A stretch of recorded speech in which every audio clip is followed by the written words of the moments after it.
বিসমিল্লাহির রহমানির রহিম। প্রিয় শিক্ষার্থীবৃন্দু, আসসালামু আলাইকুম। মধুমাস জ্যৈষ্ঠের এই সকালে তোমাদেরকে মিষ্টি শুভেচ্ছা জানিয়ে শুরু করছি। আমি মোহাম্মদ মানিক হোসেন, প্রভাষক পরিসংখ্যান। তোমাদের সাথে ফার্স্ট ইয়ারের স্টুডেন্টদের সাথে আজকে আমাদের ক্লাস কোরিলেশন নিয়ে শুরু করব। নতুন একটা চ্যাপ্টার শুরু করতে যাচ্ছি, আশা করি তোমরা উপভোগ করবা। আসো আমরা শুরু করি।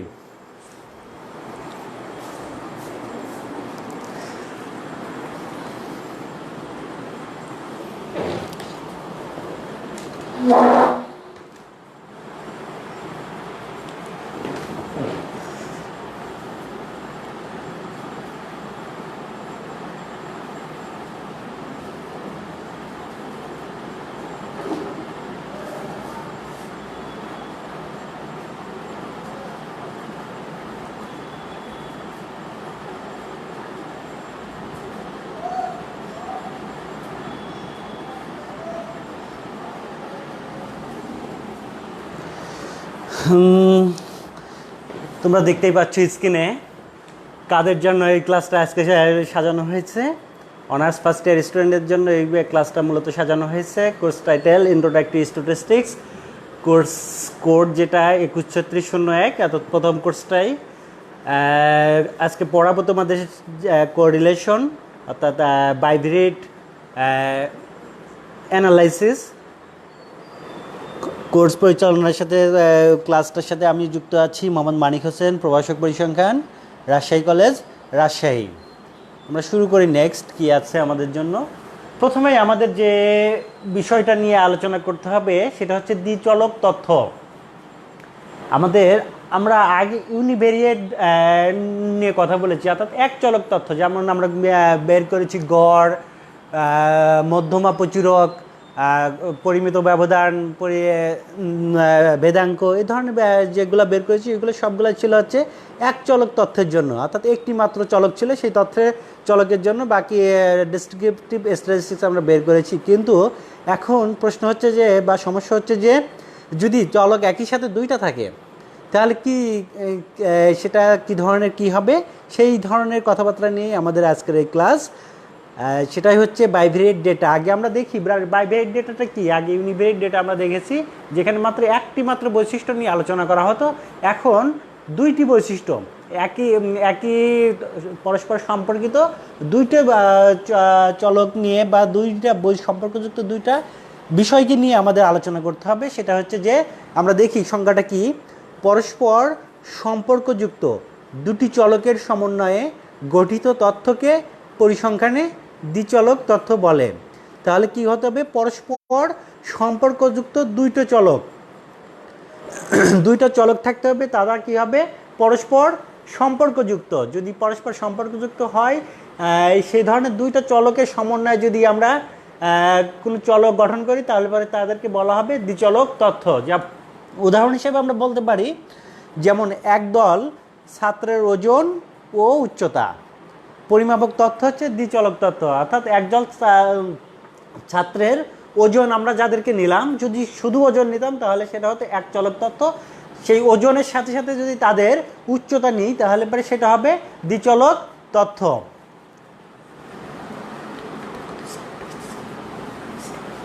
দ্বিচলক তথ্য অর্থাৎ ওজনের সাথে সাথে যদি তাদের উচ্চতাও পরিমাপ করি তাহলে পরে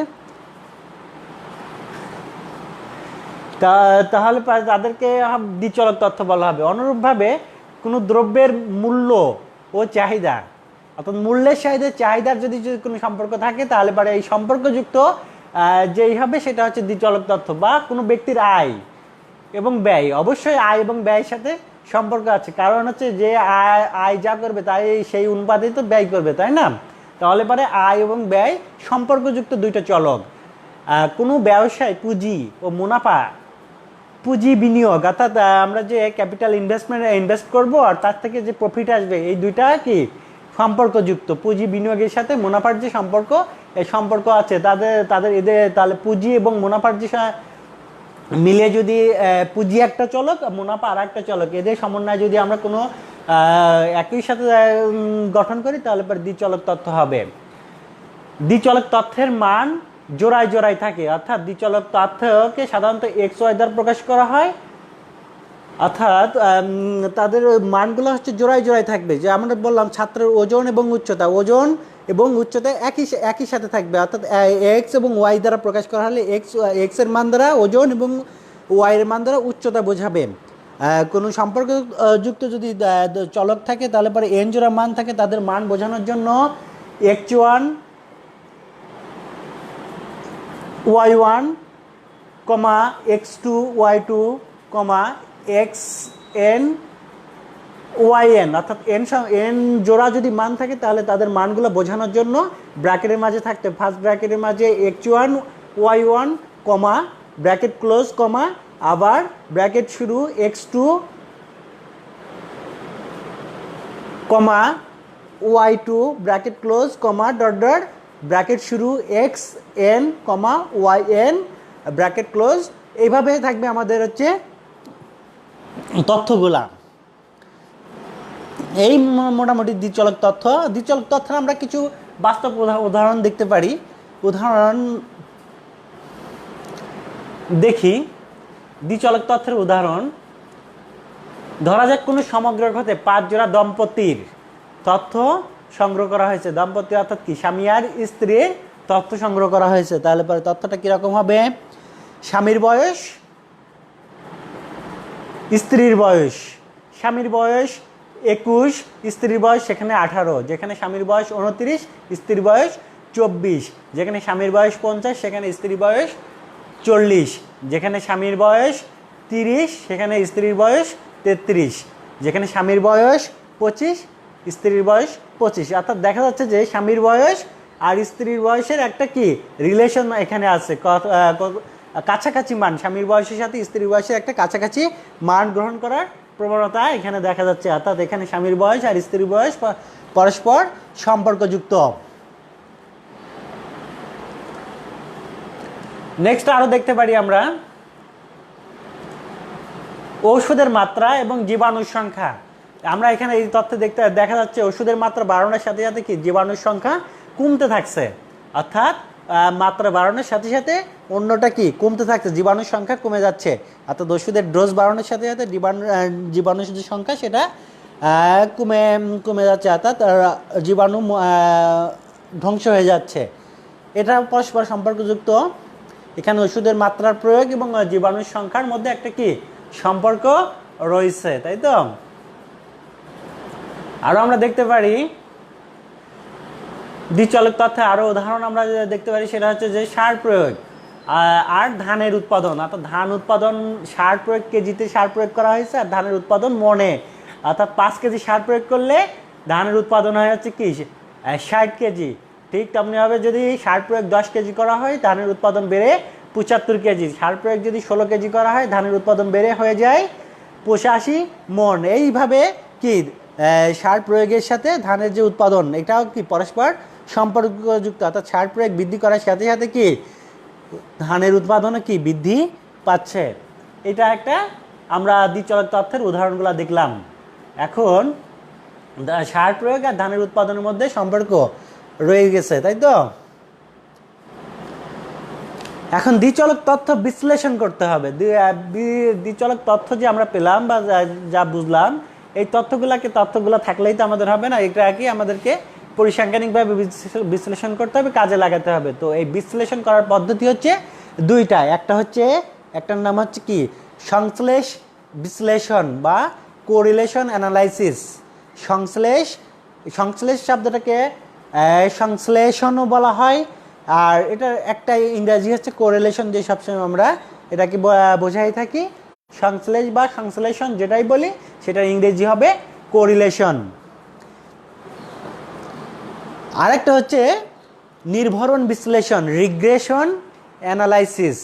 টার্মগুলো তোমাদের কাছে নতুন হতে পারে, একেবারেই নতুন হতে পারে। তো শব্দগুলো আমরা বাংলার পাশাপাশি ইংরেজি শব্দগুলোও পাশাপাশি তোমাদের জন্য উপস্থাপন করেছি। সেটা হচ্ছে দুইটা পদ্ধতি, দ্বিচলক তথ্য বিশ্লেষণের দুইটা পদ্ধতি, বিশ্লেষণ আর একটা হচ্ছে নির্ভরণ বিশ্লেষণ। এখন আমরা আস্তে আস্তে এই দুইটা যে পদ্ধতি আছে এই পদ্ধতিগুলা আস্তে আস্তে ব্যাখ্যা করতে থাকব। প্রথমে আমরা শুরু করি সংশ্লেষ। সংশ্লেষ কি আগে আমরা দেখি। তারপরে সংশ্লেষ, সংশ্লেষ বা কোরিলেশন,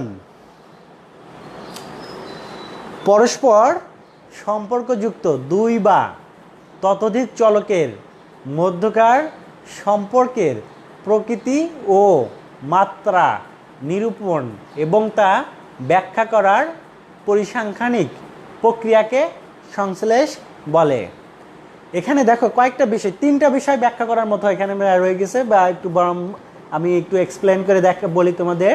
পরস্পর সংশ্লেষ হতে হলে এখানে প্রথম কন্ডিশন যেটা, পরস্পর সম্পর্কযুক্ত দুইটা বা কমপক্ষে দুইটা চলক হতে হবে। পরস্পর সম্পর্কযুক্ত কয়টা? কমপক্ষে দুইটা চলক হতে হবে। তার দুইয়ের অধিক হলেও ক্ষতি নেই, কিন্তু কমপক্ষে দুইটা হতে হবে। তারা কি হতে হবে? পরস্পর সম্পর্কযুক্ত। যদি সম্পর্কযুক্ত না থাকে তাহলে পরে সংশ্লেষ বা বলা যাবে না। তার মানে কি? তারা পরস্পর অবশ্যই সম্পর্কযুক্ত হবে। তাদের মধ্যকার যে সম্পর্ক সেগুলোর প্রকৃতি বলতে কি? সেটা ধনাত্মক সম্পর্ক বা ঋণাত্মক, অর্থাৎ সমমুখী সম্পর্ক নাকি বিপরীতমুখী সম্পর্ক। সমমুখী হলে সেটা ধনাত্মক হবে, আর বিপরীতমুখী হলে সেটা ঋণাত্মক হবে। তার মানে হচ্ছে সেটা সমমুখী হতে পারে বা বিপরীতমুখী হবে। এই সমমুখী বা বিপরীতমুখী এটাকে বলা হচ্ছে প্রকৃতি। আর মাত্রা, সমমুখী হলে তার মাত্রাটা কত হবে? সে স্ট্রংলি কোরিলেটেড নাকি নর্মালি পার্শিয়ালি, অর্থাৎ আংশিক বা পূর্ণ মাত্রায়।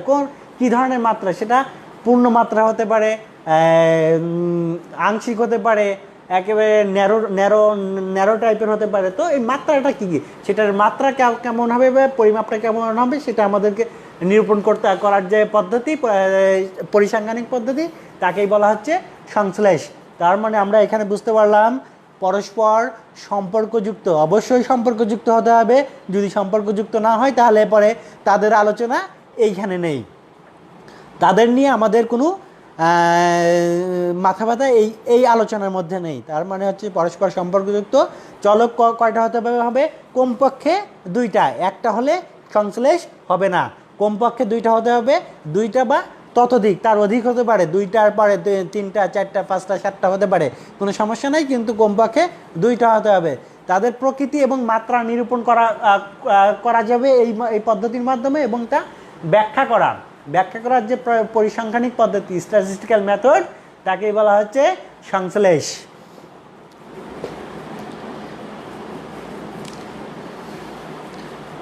নেক্সট আমাদের সংশ্লেষের প্রকারভেদ। আমরা যে সংশ্লেষের কথা বললাম, সংশ্লেষের প্রকারভেদ আছে। তো সংশ্লেষের কি প্রকার আছে সেটা আমরা একটু দেখি। সংশ্লেষের প্রকারভেদ হচ্ছে, সংশ্লেষকে সাধারণত তিন ভাগে ভাগ করা হয়। কয় ভাগে? তিন ভাগে ভাগ করা হয়। কি সেগুলা?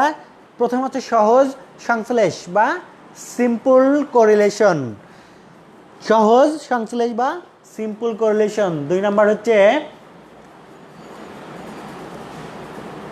আংশিক সংশ্লেষ বা পার্শিয়াল কোরিলেশন, আংশিক সংশ্লেষ বা পার্শিয়াল কোরিলেশন। তিন নম্বর হচ্ছে বহুধা সংশ্লেষ বা মাল্টিপুল কোরিলেশন, বহুধা সংশ্লেষ বা মাল্টিপুল কোরিলেশন। তাহলে পরে আমরা যেটা দেখছি, সহজ সংশ্লেষের হচ্ছে তিনটা প্রকারভেদ। সেটা কি? সহজ সংশ্লেষ, দুই নম্বর আংশিক সংশ্লেষ, তিন নম্বর বহুধা সংশ্লেষ। Simple correlation, partial correlation, multiple correlation, এই হলো সংশ্লেষের প্রকারভেদ। এখন সহজ সংশ্লেষ কাকে বলে আমরা দেখি। সহজ সংশ্লেষের সংজ্ঞাটা আমরা দেখি প্রথমে।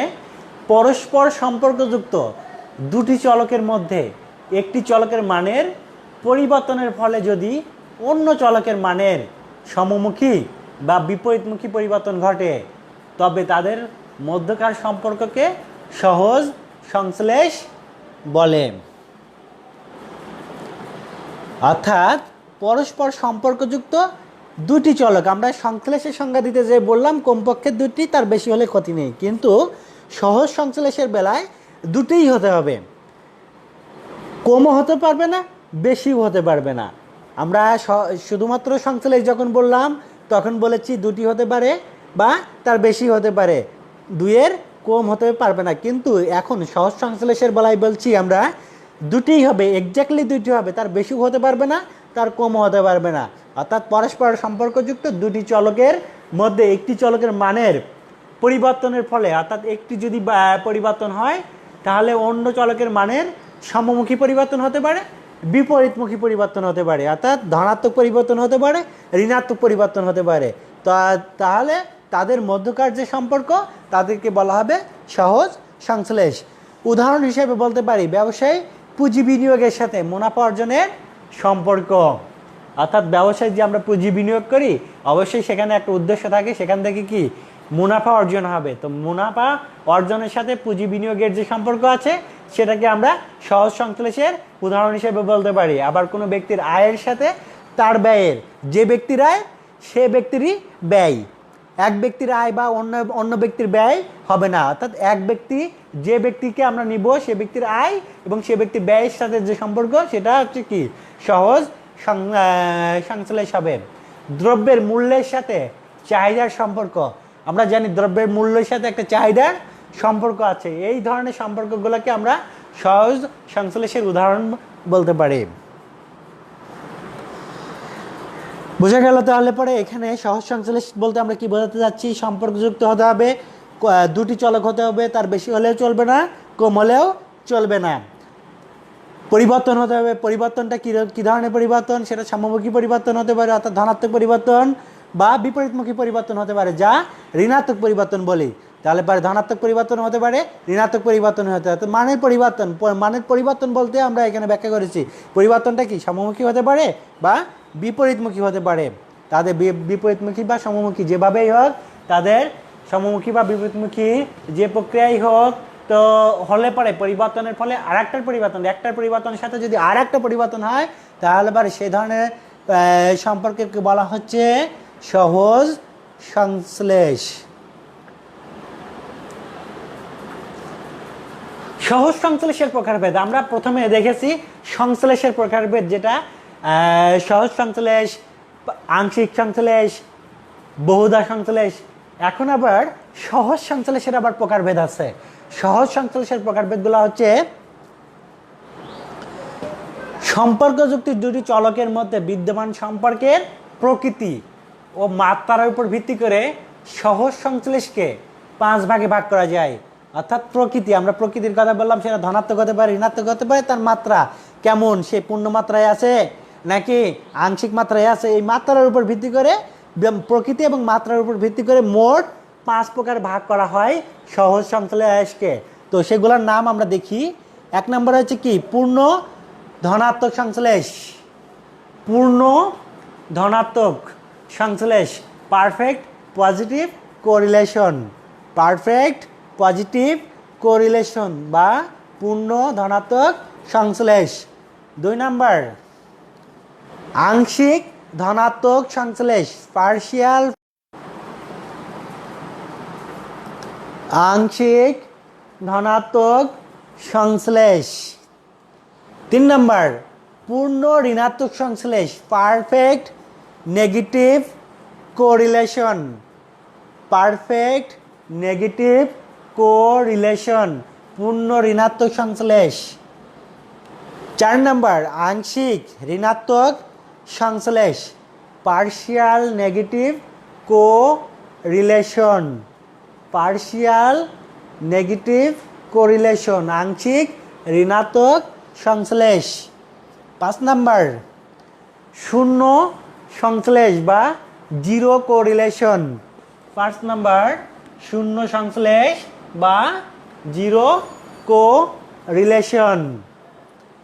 এই হলো আমাদের মাত্রা ও প্রকৃতির উপর ভিত্তি করে সহজ সংশ্লেষকে 5 ভাগে ভাগ করা হয়েছিল। সেই 5গুলো বা প্রকারভেদ, 5টি প্রকারভেদ: পূর্ণ ধনাত্মক সংশ্লেষ, আংশিক ধনাত্মক সংশ্লেষ, পূর্ণ ঋণাত্মক সংশ্লেষ, আংশিক ঋণাত্মক সংশ্লেষ এবং শূন্য সংশ্লেষ।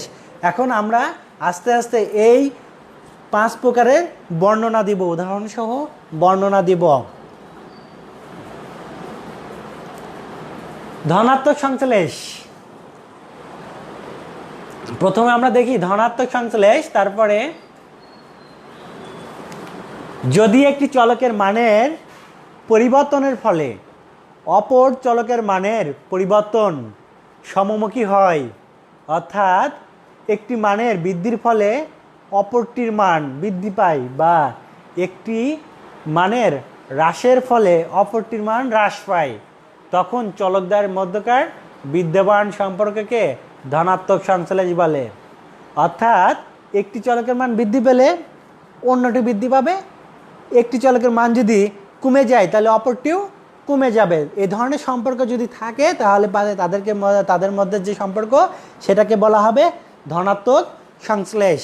অর্থাৎ মানের পরিবর্তন হবে কি সমমুখী পরিবর্তন যদি হয় তাহলে পরে সে ধরনের পরিবর্তনকে বলা হবে ধনাত্মক সংশ্লেষ। অর্থাৎ বাড়লে একটি চলকের মান যদি বাড়ে অন্য চলকের মানও বাড়বে, একটি চলকের মান যদি কমে যায় তাহলে অন্য চলকের মানও কমে যাবে।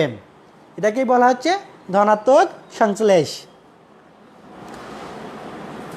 এখন দেখি ঋণাত্মক সংশ্লেষ বা নেগেটিভ কোরিলেশন। নেগেটিভ কোরিলেশন হচ্ছে একটি চলকের মানের পরিবর্তনের ফলে অপর চলকের মানের পরিবর্তন বিপরীতমুখী হয়। অর্থাৎ একটি চলকের মানের বৃদ্ধির ফলে অপর চলকের মান যদি হ্রাস পায় বা একটি চলকের মানের হ্রাসের ফলে অপর চলকের মান যদি বৃদ্ধি পায়, তখন চলকদ্বয়ের মধ্যে বিদ্যমান সম্পর্ককে ঋণাত্মক সংশ্লেষ বলে। অর্থাৎ পরিবর্তন হবে বিপরীতমুখী, একটা বাড়লে অন্যটা কি কমে যাবে, আর অন্যটা যদি কমে যায় তাহলে পরে আরেকটা বেড়ে যাবে। অর্থাৎ কেউ যদি ডানে যায় অন্যটা কি বামে যাবে, অর্থাৎ কি একটা যদি রাইট যায় আর একটা লেফট যাবে, একটা যদি পশ্চিমে যায় আর একটা যাবে পূবে। এই ধরনের সম্পর্ক যদি হয় তাহলে পরে তাদেরকে বলা হবে ঋণাত্মক সংশ্লেষ। অর্থাৎ পরিবর্তনটা যেটা হবে, পরিবর্তন তো অবশ্যই হবে, তবে পরিবর্তনটা কি সেটা সমমুখী হবে, বিপরীতমুখী হবে। অর্থাৎ বিপরীতমুখী যদি হয় তাহলে তাদেরকে বলা হবে ঋণাত্মক সংশ্লেষ। অর্থাৎ একটি বৃদ্ধির ফলে অপরটি বাড়বে, একটি হ্রাস পেলে অপরটি হ্রাস পাবে। এই ধরনের সম্পর্ককে বলা হচ্ছে ঋণাত্মক সংশ্লেষ। এখন আসি পূর্ণ ধনাত্মক সংশ্লেষ। আমরা পূর্ণ ধনাত্মক সংশ্লেষ কাকে বলবো বা কি হলে তাকে পূর্ণ ধনাত্মক সংশ্লেষ বলা যাবে? পরস্পর সম্পর্কযুক্ত দুটি চলকের পরিবর্তন যদি সমমুখী ও সমানুপাতিক বা সমহারে বা পরিবর্তনের অনুপাত সমান হয় তবে তাদের মধ্যকার সম্পর্ককে পূর্ণ ধনাত্মক সংশ্লেষ বলে। এক্ষেত্রে একটি চলকের মান যে হারে বৃদ্ধি বা হ্রাস পায় অন্য চলকের মান সমানুপাতিক হারে বৃদ্ধি বা হ্রাস পায়। এখানে একটু কথা আছে, কথাটা একটু বোঝার চেষ্টা করো, আমি বলি আস্তে আস্তে। ধনাত্মক সংশ্লেষের কথা আমরা বলেছি সমমুখী পরিবর্তন হবে, কিন্তু পূর্ণ ধনাত্মক হতে হলে পরে দুইটা কন্ডিশন, একটা হচ্ছে সমমুখী পরিবর্তন হতে হবে, আর একটা হচ্ছে কি সমানুপাতিক হারে পরিবর্তনটা হতে হবে। সমানুপাতিক হারে পরিবর্তন হতে হবে, অর্থাৎ পরিবর্তনের হার সমান হবে, দুইজনের যে পরিবর্তন হবে, দুইটা চলকের যে পরিবর্তন হবে সেই পরিবর্তনের হার সবসময় একটা ধ্রুব সংখ্যা হবে, অর্থাৎ সমান হারে হবে। পরিবর্তনের যে অনুপাত, এই অনুপাতটা সমান হবে। যদি অনুপাত সমান না হয় তাহলে পরে পূর্ণ ধনাত্মক হবে না। পূর্ণ ধনাত্মক হতে হলে পরে তাদেরকে অবশ্যই সম পরিবর্তন যেটা হবে সেই পরিবর্তনটা অবশ্যই সমহারে সমান অনুপাতে হতে হবে। যদি সমান অনুপাতে না হয় তাহলে পরে আমরা পূর্ণ ধনাত্মক সংশ্লেষ বলতে পারবো না। এখানে দুইটা কন্ডিশন, পূর্ণ ধনাত্মক হতে হলে দুইটা কন্ডিশন অবশ্যই স্যাটিসফাইড করতে হবে। সেটা হচ্ছে একটা হচ্ছে সমমুখী ও আর একটা হচ্ছে সমহারে বা পরিবর্তনের অনুপাত যেটা হবে সেটা হবে সমান বা সমানুপাতিক হারে পরিবর্তন হতে হবে। যদি এই সমানুপাতিক হারে বা সমহারে বা পরিবর্তনের অনুপাত সমান না হয়, এটা তিনটাই সমার্থক শব্দ, সমানুপাতিক হারে অথবা সমহারে অথবা পরিবর্তনের অনুপাত সমান, আমরা যেটাই বলি না কেন তিনটাই সমার্থক শব্দ। তার মানে হচ্ছে যে পরিবর্তন সমমুখী অথবা সমানুপাতিক হতে পারে, পরিবর্তন সমমুখী বা সমহারে হতে পারে, পরিবর্তন সমমুখী বা পরিবর্তন অনুপাত সমান হতে হবে। যদি হয় তাহলে পরে তাদেরকে ধনাত্মক সংশ্লেষ বলা হবে। এক্ষেত্রে একটি চলকের মান বৃদ্ধি বা হ্রাস কি বৃদ্ধিও পেতে পারে, পরিবর্তন কি বৃদ্ধিও হতে পারে কমেও যেতে পারে। বৃদ্ধি হলে পরে একটা চলক যদি বৃদ্ধি হয় তাহলে আরেকটা চলকেও বৃদ্ধি হবে, অন্য আবার বিপরীতটাও হতে পারে। একটা চলক যদি কমে যায়, একটা চলকের মান যদি কমে যায় তাহলে পরে অন্য চলকের মানও কি কমে যাবে। অর্থাৎ বৃদ্ধি পেলে বৃদ্ধি পাবে, হ্রাস পেলে হ্রাস পাবে। এখানে আমরা দেখো বলেছি চলকের মান যদি বৃদ্ধি পায়, এখানে দেখো যদি বৃদ্ধি পায় তাহলে বৃদ্ধি পেলে এখানেও আছে কি বৃদ্ধি পরিবর্তনের অনুপাত কি সমহারে বৃদ্ধি পাবে। আবার যদি হ্রাস পায় তাহলে পরে সমহারে হ্রাস পাবে, অর্থাৎ কমে গেলেও সমহারে কমে যাবে। এই ধরনের পরিবর্তন যদি পরিলক্ষিত হয় কোনো সম্পর্ক দুটি চলকের মধ্যে, তাহলে পরে তাদের মধ্যে সম্পর্ক যেটা সেটাই হচ্ছে পূর্ণ ধনাত্মক সংশ্লেষ। এখন আমরা বাস্তব উদাহরণ দিই, বাস্তবে কি আসলে এই ধরনের ঘটনা ঘটে? কেউ বলতে পারবা তোমরা বাস্তবে এই ধরনের কোনো ঘটনা ঘটে থাকে? আচ্ছা, আমি একটা উদাহরণ দিই, বাকি তোমরা কল্পনা করবা পরবর্তীতে। বাস্তব উদাহরণ দিই, গাড়ির চাকার ব্যাসার্ধ ও পরিধির মধ্যে পূর্ণ ধনাত্মক সংশ্লেষ বিদ্যমান। গাড়ির চাকা নিশ্চয়ই তোমরা লক্ষ্য করেছ, গাড়ির চাকা বৃদ্ধি পেলে পরিধিও বেড়ে যায়। আবার গাড়ির চাকার ব্যাসার্ধ যদি ছোট হয় তাহলে পরে পরিধিও কমে যাবে। এবং এই যে পরিবর্তন, এই পরিবর্তন পূর্ণ মাত্রায় হয়, এতে পরিবর্তনের যে অনুপাত সমান থাকে। ব্যাসার্ধ যে অনুপাতে বাড়বে পরিধিও সেই অনুপাতেই বৃদ্ধি পাবে। ঠিক আছে, ব্যাসার্ধ অর্থাৎ কোনো বৃত্তের কথা যদি চিন্তা করো, কোনো বৃত্তের ব্যাসার্ধ যে অনুপাতে বাড়বে তার পরিধিও সেই একই অনুপাতে বৃদ্ধি পাবে। এই ধরনের সংশ্লেষকে বলা হচ্ছে ধনাত্মক সংশ্লেষ। বাস্তব উদাহরণ আমরা পরীক্ষায় বা চাকরি পরীক্ষায়, বিভিন্ন পরীক্ষায়, ভাইবা পরীক্ষাতে আমাদের বলা হয়, জিজ্ঞাসা করা হয় যে আচ্ছা পূর্ণ ধনাত্মক সংশ্লেষ তো বুঝলাম, কিন্তু বাস্তবে এই ধরনের একটা উদাহরণ দাও তো। তখন আমরা খুব চিন্তায় পড়ে যাই, হঠাৎ করে আমাদের মনে আসে না কি হতে পারে, কি আসলেই বাস্তবে এই ধরনের কোনো হতে পারে কি না। তো তোমাদের আজকে বাস্তব কিছু উদাহরণ আমি দেখাইলাম, এগুলো আজীবন মনে রাখতে হবে। পরিসংখ্যানে যেহেতু পড়ছো, পরিসংখ্যান নিয়ে চলতে হবে সারা জীবন। তো পরিসংখ্যান এই জিনিসগুলো তোমাদেরকে বারবার ডিস্টার্ব করতে থাকবে, যার কারণে তোমাদের এই ফার্স্ট ইয়ার থেকে এই বেসিক খুবই ক্লিয়ার করতে হবে, বেসিককে স্ট্রং করতে হবে, যার কারণে আমাদের এই বাস্তব উদাহরণগুলো জানতে হবে। তাহলে পরে বাস্তব উদাহরণ কি, গাড়ির চাকার পরিধি ব্যাসার্ধ এবং পরিধির মধ্যে পূর্ণ ধনাত্মক সংশ্লেষ থাকে। চাকার ব্যাসার্ধ গাড়ি ভেদে বৃদ্ধি পেলে তাদের পরিধিও বৃদ্ধি পায়, এবং এই দুই বৃদ্ধির অনুপাত কি স্থির সংখ্যা, ধ্রুব সংখ্যা বা অনুপাত সমান হয়। তাই সমান মানেই তো স্থির হবে, তাই তো। যদি বারবার চেঞ্জ হতে থাকে তাহলে বারে কি সেটা আর স্থির না, অস্থির বলা হবে, তাই তো। তার মানে দুইটার মধ্যে স্থির থাকতে হবে, অনুপাত যেটা সেটা স্থির থাকতে হবে, কনস্ট্যান্ট ভ্যালু থাকতে হবে। যদি থাকে, তারপরে আর একটা উদাহরণ কি বললাম, বৃত্তের ব্যাসার্ধ এবং পরিধির মধ্যে পূর্ণ ধনাত্মক সংশ্লেষ থাকে। তাহলে পরে আমরা দুইটা বাস্তব উদাহরণ আমরা দেখাইতে সম্মত হলাম। এখন গাণিতিক উদাহরণ দেখি। যদি গাণিতিক উদাহরণ দেখি, পূর্ণ ঋণাত্মক সংশ্লেষের গাণিতিক উদাহরণ। আমরা আগেটা দেখলাম বাস্তব উদাহরণ, এখন গাণিতিকভাবে কিভাবে এটাকে বোঝানো যায়। দেখো, আয় এবং ব্যয়ের একটা চিত্র, মানে কাল্পনিক তথ্য এখানে দেওয়া আছে। আয় 1000 টাকা এবং ব্যয়ও 1000 টাকা। আয়কে আমরা এক্স বলেছি, ব্যয়কে ওয়াই বলেছি। আয় বৃদ্ধি পেয়েছে, দেখো 10 বৃদ্ধি পেয়েছে আয়, এখানে আমরা দেখতে পাচ্ছি 10, 15, 20, 25, 30 বৃদ্ধি পেয়েছে। আবার ব্যয় বৃদ্ধি পেয়েছে 8, 12, 16, 20, 24। দেখো এখানে দুইয়ের অনুপাত আয় এবং ব্যয়ের। আয় যে করেছে 10,000 টাকা, তখন সে কি ব্যয় হয়েছে 8,000 টাকা। আয় যখন 15,000 টাকা, ব্যয় হয়েছে কি 12,000 টাকা। এই যে বৃদ্ধি, একটা থেকে আরেকটা বৃদ্ধির অনুপাত দেখো, প্রথমটা বৃদ্ধি পেয়েছে কি, প্রথম এক চলক বৃদ্ধি পেয়েছে 5 করে, আর প্রতি ক্ষেত্রে 5 করে বৃদ্ধি পেয়েছে। 5, 10, 15, 20, 25, 30 প্রতি ক্ষেত্রে 5 করে বৃদ্ধি পেয়েছে। আর ব্যয় বৃদ্ধি পেয়েছে কি, প্রতি ক্ষেত্রে 4 করে বৃদ্ধি পেয়েছে। 8 ছিল, 8 থেকে 4 বৃদ্ধি পেয়ে হয়েছে হচ্ছে 12, 12 থেকে 4 বৃদ্ধি পেয়ে হয়েছে হচ্ছে কি 16, 16 থেকে 4 বৃদ্ধি পেয়ে 20, 20 থেকে 4 বৃদ্ধি পেয়ে 24 হয়েছে। তার মানে এখানে কি আয় এবং ব্যয়ের মধ্যে কি যে পরিবর্তন হয়েছে, পরিবর্তনের অনুপাত দেখো, পরিবর্তনের অনুপাত 5/4।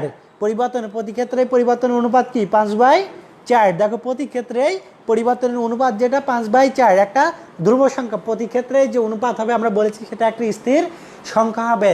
তার মানে এখানে প্রতি ক্ষেত্রে পরিবর্তনের অনুপাত 5/4, তার মানে হচ্ছে যে পরিবর্তনের অনুপাতটা স্থির রয়েছে। পরিবর্তন মানে বারবার কি এই অনুপাত পরিবর্তনের অনুপাত পরিবর্তন হয়ে যায়নি। তার মানে এদের মধ্যে যে সংশ্লেষ হবে সেটাই হবে কি পূর্ণ ধনাত্মক। অর্থাৎ এদের আমরা বলেছি এই যে অনুপাত 5/4 পরিবর্তনটা হয়েছে এক্স এবং ওয়াই চলকের ক্ষেত্রে প্রতি ক্ষেত্রেই 5/4 অনুপাতে পরিবর্তন হয়েছে। এর পরিবর্তনকেই আমরা বলছি পূর্ণ ধনাত্মক। যদি এই অনুপাত স্থির না থাকতো তাহলে পরে কি আমরা পূর্ণ ধনাত্মক বলতে পারতাম না। তাহলে এখানে একটু ব্যাখ্যা রয়েছে, আয় বৃদ্ধির সাথে সাথে ব্যয় বৃদ্ধি পেয়েছে, তাই না?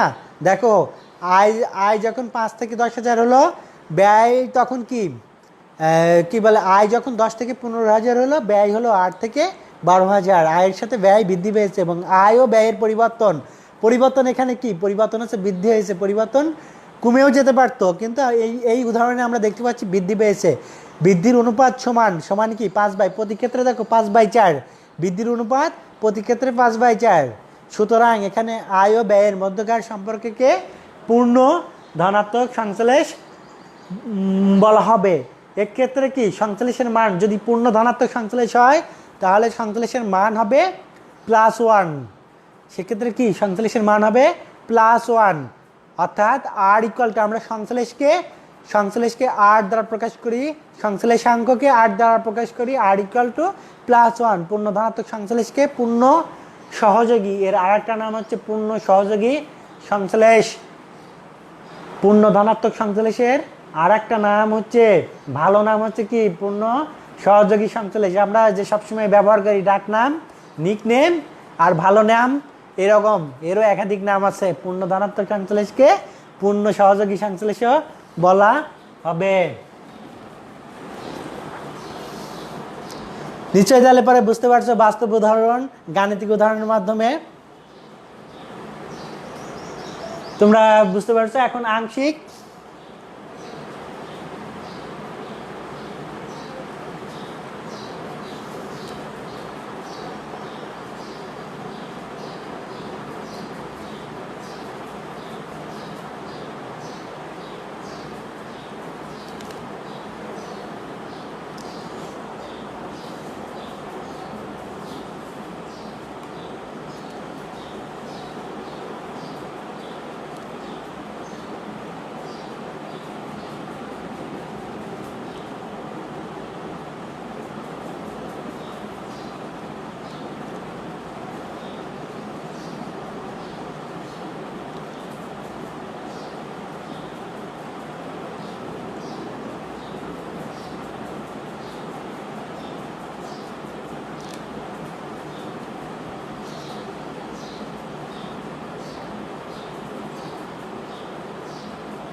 পূর্ণ ঋণাত্মক সংশ্লেষ। আমরা পূর্ণ ধনাত্মক সংশ্লেষ দেখলাম, এখন পূর্ণ ঋণাত্মক সংশ্লেষ। পূর্ণ ঋণাত্মক সংশ্লেষটা আমরা দেখি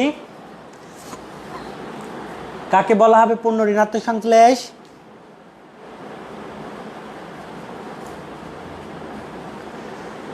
পরস্পর সম্পর্কযুক্ত দুটি চলকের পরিবর্তন যদি বিপরীতমুখী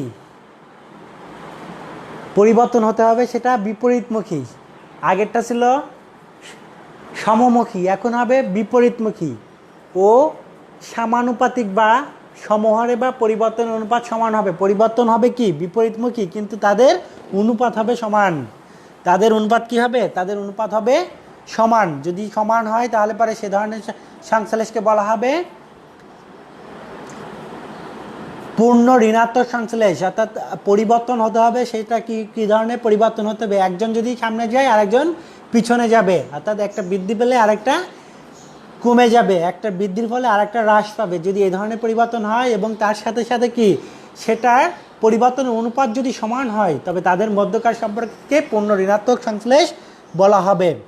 এক্ষেত্রে একটি চলকের মান যে হারে বৃদ্ধি বা হ্রাস পায়, অন্য চলকের মান সমান অনুপাতে হ্রাস বা বৃদ্ধি পাবে। এখানে দেখো একটা বিষয় আমরা যেখানে দেখছি, একটা প্রথমে কি একটি চলকের মান বৃদ্ধি একটি চলকের মান বৃদ্ধি বা হ্রাস, একটি চলকের বৃদ্ধি বা হ্রাস পায়, তাহলে পরে অন্য চলকের মান হ্রাস বা বৃদ্ধি পায়। উল্টোটা হয়, অন্যটার কি হয়, উল্টোটা হ্রাস বা বৃদ্ধি। প্রথমটা বৃদ্ধি বা হ্রাস, আর পরেরটা হবে কি হ্রাস বা বৃদ্ধি। অর্থাৎ একটা কমে বৃদ্ধি পাবে, যদি বৃদ্ধি পেলে পরে কমে যাবে, আর কমে গেলে বৃদ্ধি পাবে। অর্থাৎ পরিবর্তনটা হবে কি বিপরীতমুখী, এবং তাদের অনুপাত হবে সমান। তাদের এই পরিবর্তনের অনুপাত হবে কি সমান। যদি সমান হয় তাহলে পরে তাদের মধ্যে যে সংশ্লেষ হবে তাদেরকে বলা হবে ঋণাত্মক সংশ্লেষ, এবং এক্ষেত্রে সংশ্লেষাঙ্কের মান হবে -1, অর্থাৎ আর ইকুয়াল টু -1 হবে। অর্থাৎ কি আর ইকুয়াল টু -1, আর এর মান কি হবে -1 হবে। তাহলে আমরা এটা থেকে বুঝতে পারছি পূর্ণ ধনাত্মক আর পূর্ণ ঋণাত্মক। পূর্ণ ধনাত্মক হচ্ছে আর ইকুয়াল টু +1, আর পূর্ণ ঋণাত্মকের ক্ষেত্রে আর ইকুয়াল টু -1। তাহলে পরে পরিবর্তনের সংশ্লেষাঙ্কের মানের রেঞ্জ, সর্বোচ্চ রেঞ্জ হলো -1 থেকে +1, অর্থাৎ সংশ্লেষাঙ্ক -1 থেকে +1 এর মধ্যেই থাকে।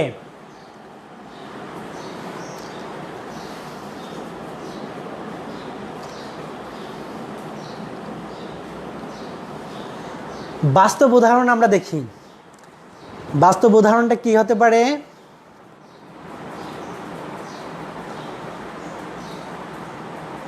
নেগেটিভ কোরিলেশন বা পারফেক্ট নেগেটিভ কোরিলেশন বা পূর্ণ ঋণাত্মক সংশ্লেষের বাস্তব উদাহরণটা লক্ষ্য করো। একটি নির্দিষ্ট তাপমাত্রায় কোনো নির্দিষ্ট পরিমাণ গ্যাসের চাপ এবং আয়তন এর মধ্যে পূর্ণ ঋণাত্মক সম্পর্ক বিদ্যমান। তাপমাত্রা যদি স্থির রাখি, কী বলে, গ্যাসের চাপ বাড়ালে কি আয়তন কমে যায়, তাই না?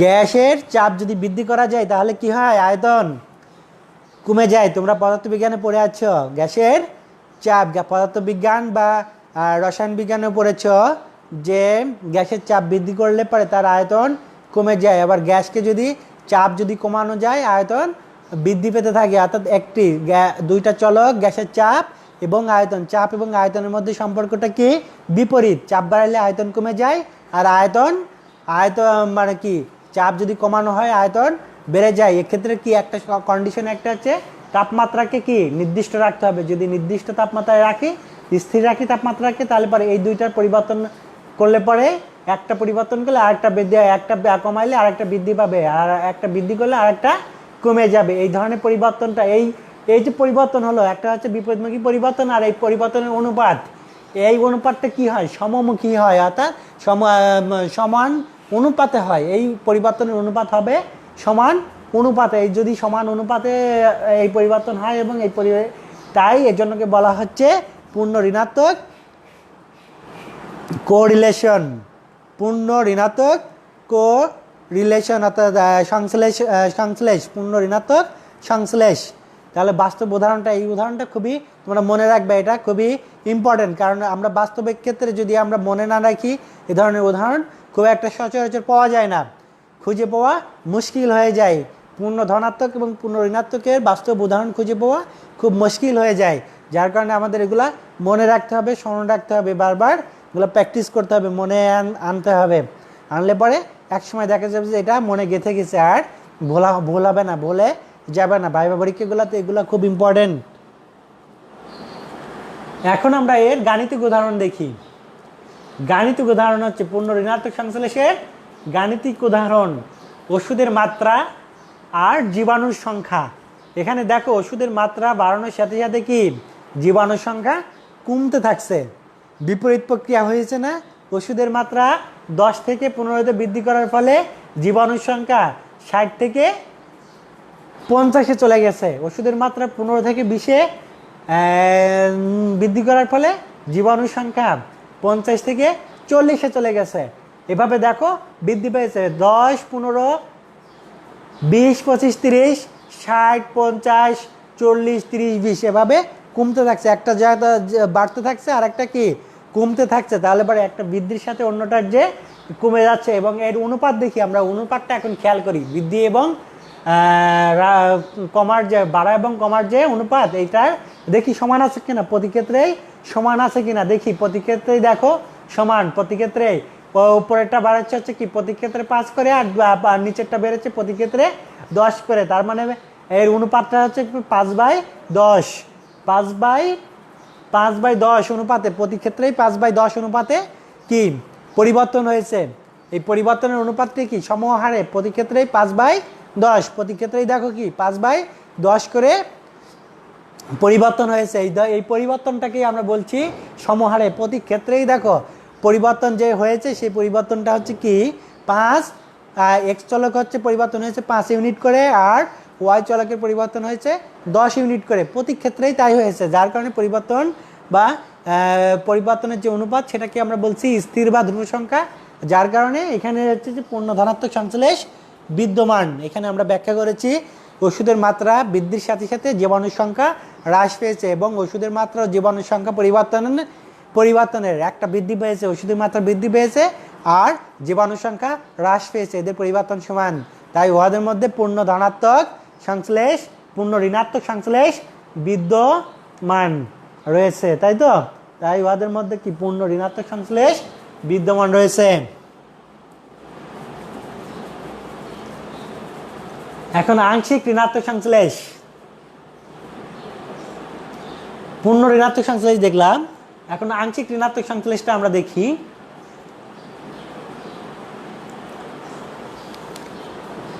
পরস্পর সম্পর্কযুক্ত দুটি চলকের পরিবর্তন যদি বিপরীতমুখী হয়, ঋণাত্মক হতে হলে পরিবর্তন বিপরীতমুখী হতেই হবে।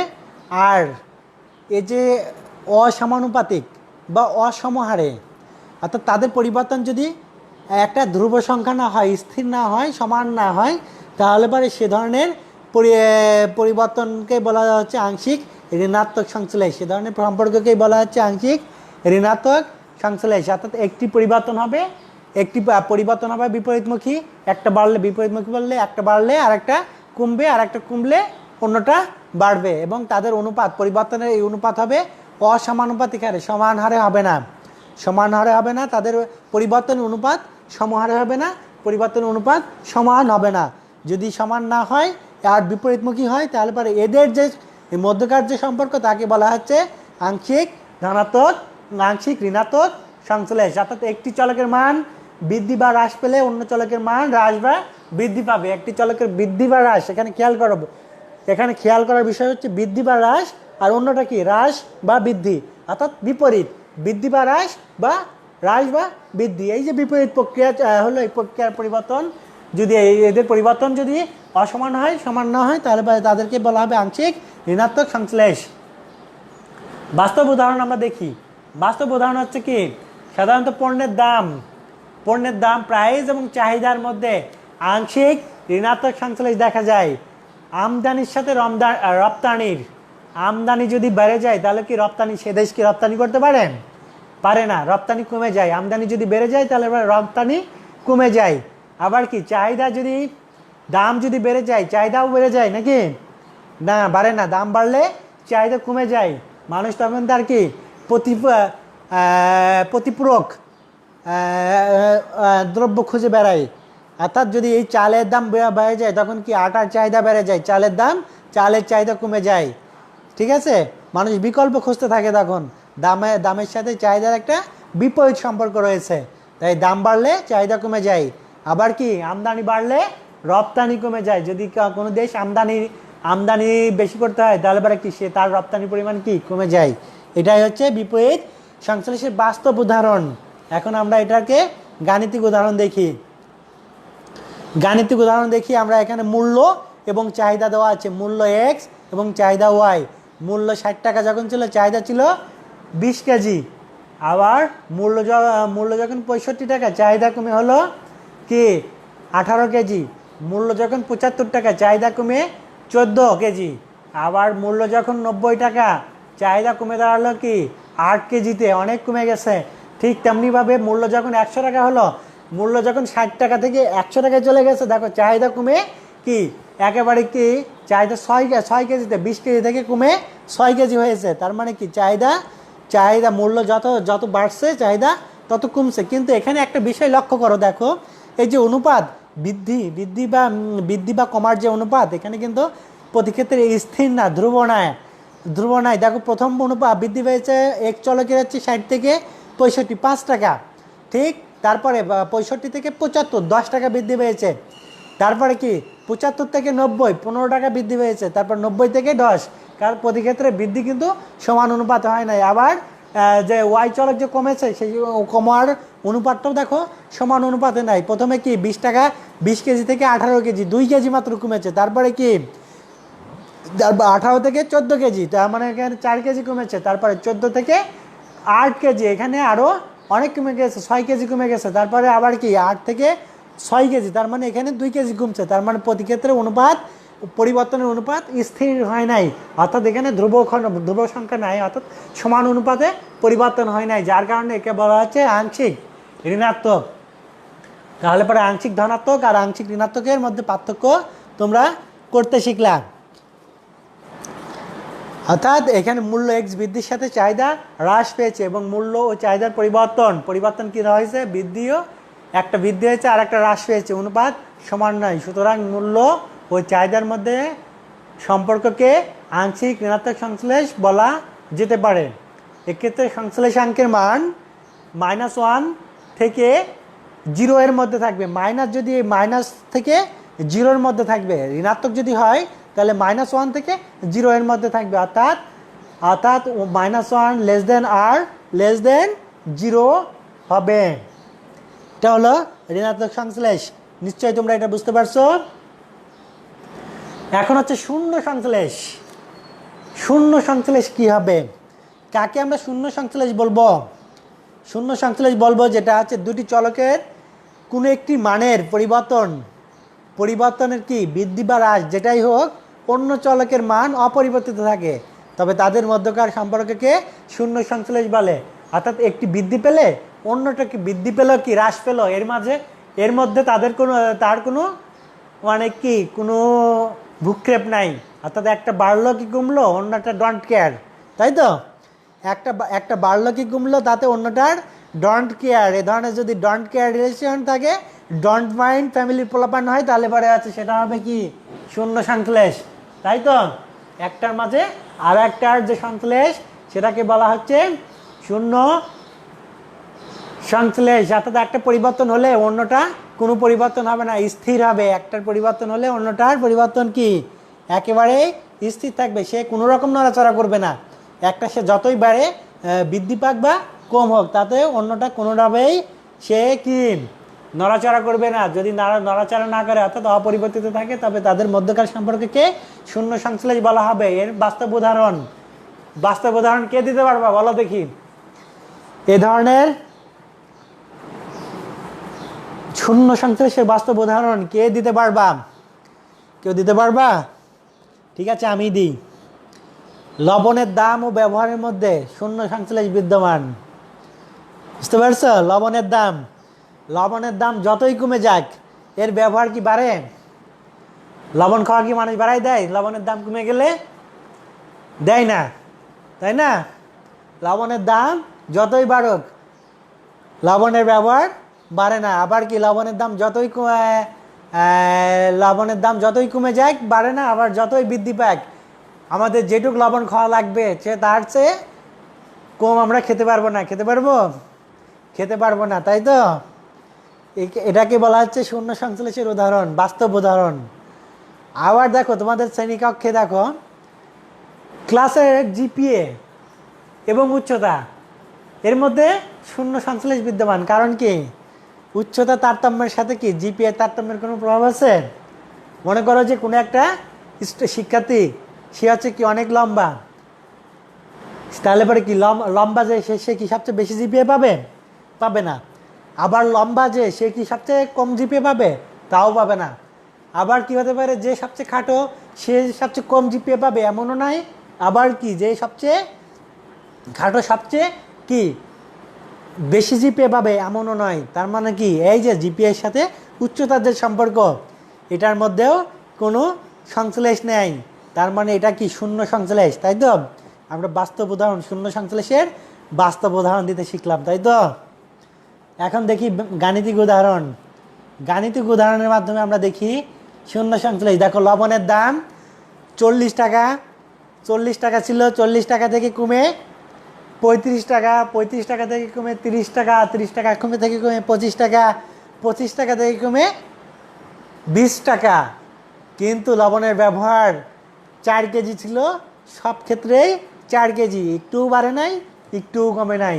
এই ধরনের সংশ্লেষকে বলা হচ্ছে কি শূন্য সংশ্লেষ।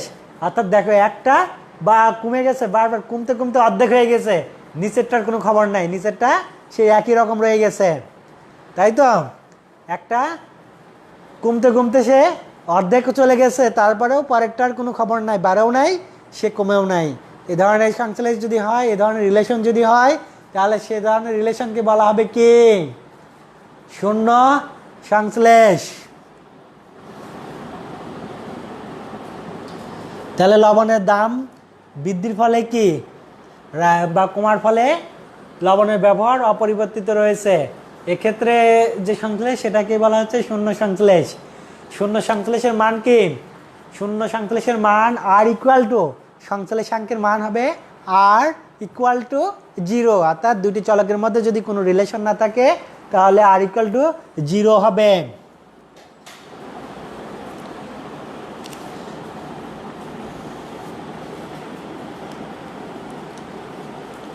আমাদের আরেকটা রয়ে গেছে, সেটা হচ্ছে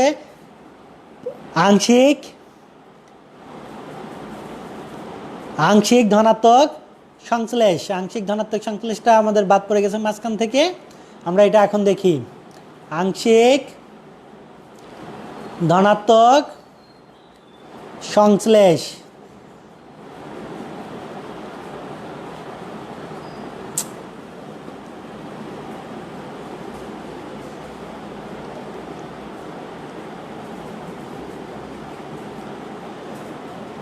এইটা আসলে এখানে পজিটিভ কোরিলেশন, ঋণাত্মক রয়ে গেছে, আসলে এটা ধনাত্মক হবে আর কি, আংশিক ধনাত্মক। এখানে ইংরেজিটা ঠিক আছে, দেখো পার্শিয়াল পজিটিভ কোরিলেশন, আংশিক ধনাত্মক সংশ্লেষ।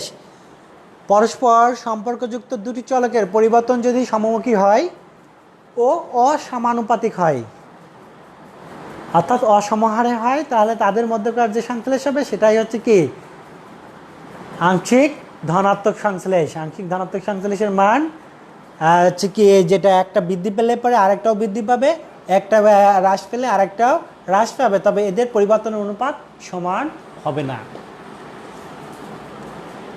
তাহলে বাস্তব উদাহরণ আমরা দেখি, কি আছে বাস্তব উদাহরণ।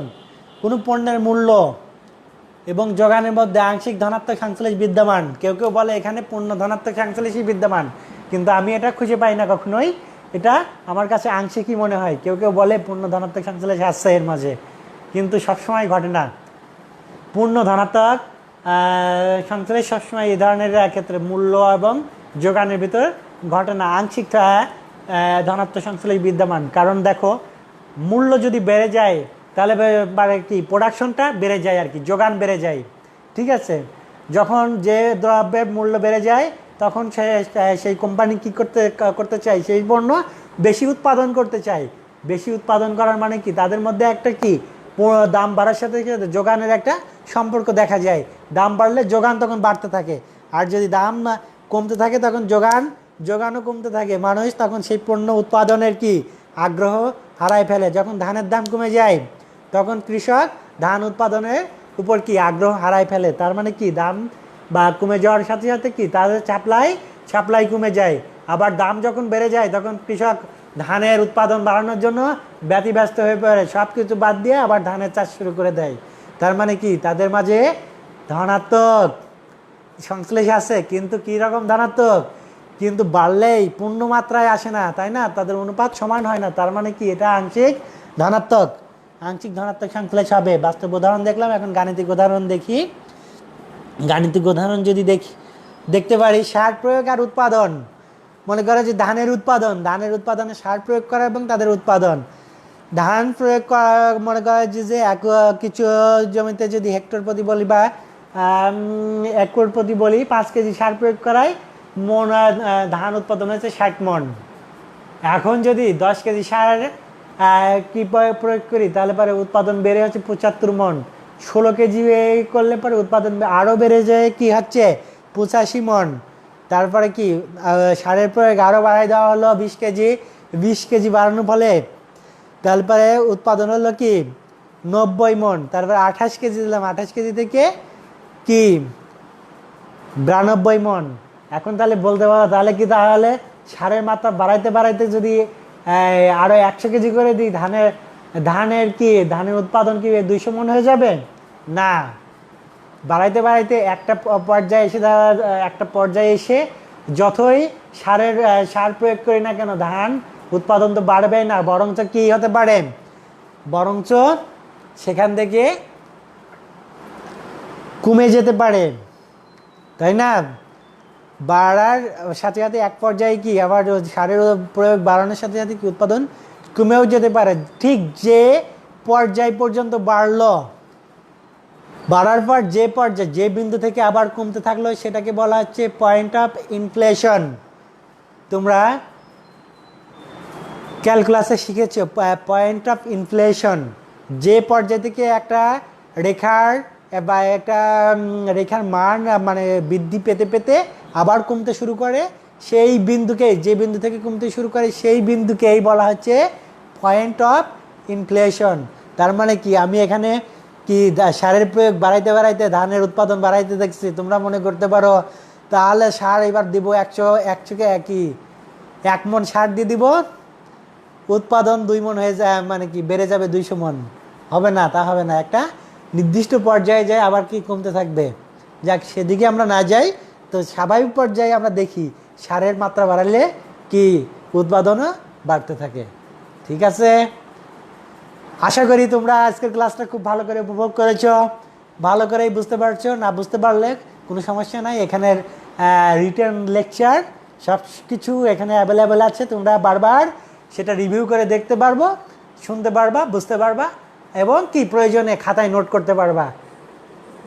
তোমাদের উত্তর সফলতা কামনা করে আজকের ক্লাস এখানে শেষ করছি। আল্লাহ হাফেজ।